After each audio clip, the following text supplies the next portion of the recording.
Hey YouTube, it's time for that morning brew. So this is episode 2, my second attempt. Let's see how this goes. So I've been up for about an hour or so, did the usual, got my morning coffee, got everything going, got some news for you. So let's start it off. So apparently yesterday it got announced that Gem, the classic 80s Hasbro property, is getting made into a live action film. Not surprised. What is surprising is that they're not just going straight forward with the script and the casting and everything else. No, they're trying to get us, the audience, or you, the fans. I was never a big fan of that series, but you, the fans, get to pick out the staff or the cast. How are we gonna go about this? Well, apparently, you can do a 2-minute video and upload it to YouTube or Twitter or whatever with the hashtag #GemTheMovie and basically audition and help them decide who will basically help make this movie. They're asking for help as far as casting, as far as the script's gonna go, musical numbers, the whole thing. You can audition and they're looking for what they call the triple threat: a dancer, an actor, and a singer. Sounds like every kid from Glee might be cast into this one. Except they can't act. Anyways, so my thoughts on this is ironic that yesterday we were just talking about reboots. This could be a great thing for the new generation. Gem was not a bad series. I never really understood how her powers worked.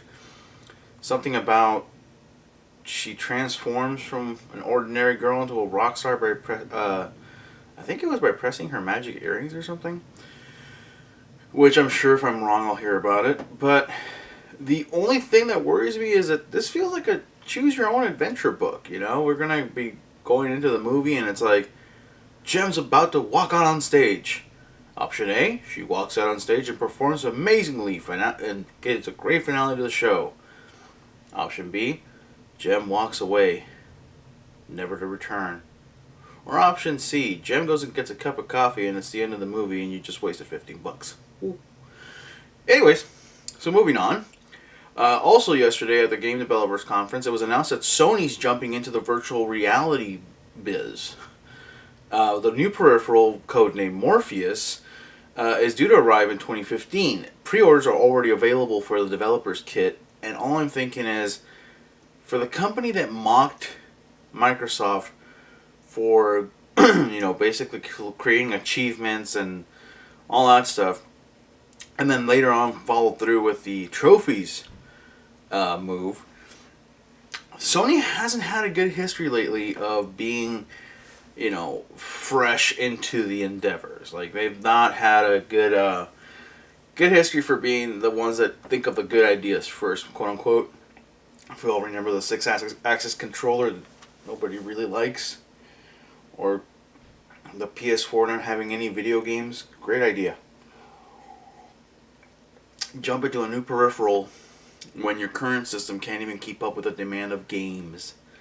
That basic thing that your console needs in order to perform properly outside of the Blu-ray player that the PS3 had. But hey, jump in there, get your virtual reality going on. I don't foresee myself buying a PS4, and if I do, unlike the PS3 that I did buy, and I've only played 2 games on, and I've only logged in probably 30 hours of gameplay in the 2 years I've owned it. PS4 just sounds like it's it's trying way too hard with all the social media stuff, and now virtual reality. It feels more gimmicky than the gimmicks the Xbox One's got going on. Rag on the Wii U all you want, but it's a pretty straightforward console compared to the other two who are trying to be the all-inclusive, all-in-one, except for your girlfriend system. That's coming in 2016. Anyways, moving on. We've got 2 episodes of The Walking Dead left. I know, the feels. What's up with the crazy white girls, man? I'm looking forward to this. I'm actually one of those fans that looks forward to the end of the season for each series, mostly because I get the excitement of looking forward to the season coming back. Unlike you, I'm actually excited for this to end. I love seeing the crying people on Facebook. Yeah. Anyways, so far, if you watched it last week's spoiler-free review, bitches be crazy. That's all I've got to say about that. Bitches be crazy and stay on your meds. End of The Walking Dead. Look forward to Doctor Who in September. I think I'm gonna cry, man. Anyways, so big last announcement before I head out, of course, is I will be at CondorCon today, which is San Diego's oldest running sci-fi and fantasy convention. If you're gonna be there, say hi. I'll be over at Wharflight Studios photography booth, hanging out with Wharfy, my co-admin on the community site, and I'll be hanging out on the floor. If you have any feedback to give me on the spot, I'm more than welcome it. If you don't see this till after today, then oh well. It was fun. I probably had a great time, and I'll be in costume, so you should definitely attend just to see that. So, if you get a chance, it is running from today, Friday March the 21st, all the way through Sunday the 23rd. Tickets, I believe, are still available. It's a pretty inexpensive con. I think one day will cost you about $20-30. I'm really bad for not checking. But it's not a bad event. It sounds like a ton of fun, and it's old school sci-fi and fantasy. What can you complain about? It's the stuff that Comic-Con used to do before Twilight showed up and screwed it all up for the rest of us. No, this is the kind of con you should be attending. If you've not been to San Diego Comic-Con, or if you never get a chance to go to these conventions, these are the ones you should hit up. Why? Because they're small, they're convenient, they're pretty intimate when it comes to the people you meet. You will actually run into people year after year if you don't see them in San Diego. If you don't live in the area, let's say you're in Seattle, you may not get a chance to go to many cons. But if you go to the small ones, chances are, A, you'll find the same vendors, and you'll probably find the same cool stuff you liked from the year before.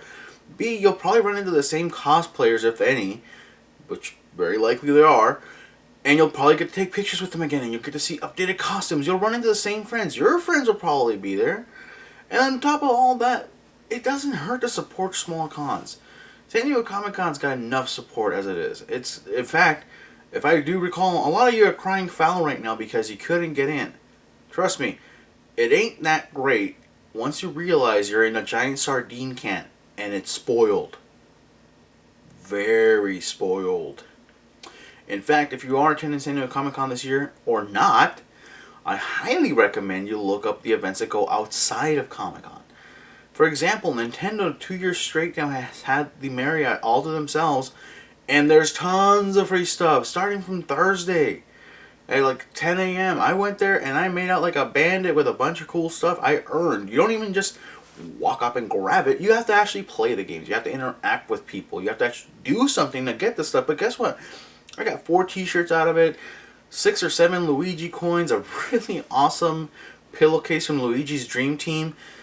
It's worth looking up the bigger cons like that and seeing what else you can do. So if you get a chance to go to CondorCon, I'll see you there. If you don't, make sure you find smaller cons in your area. Support them, enjoy them, love them while they're still there, because the way things go, you never know when these cons can't make it back. For example, Nerd HQ right now is doing a Kickstarter campaign.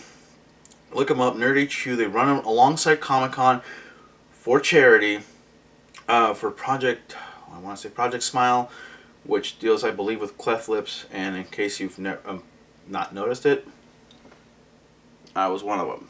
I was actually a kid that got helped by that program when I was younger.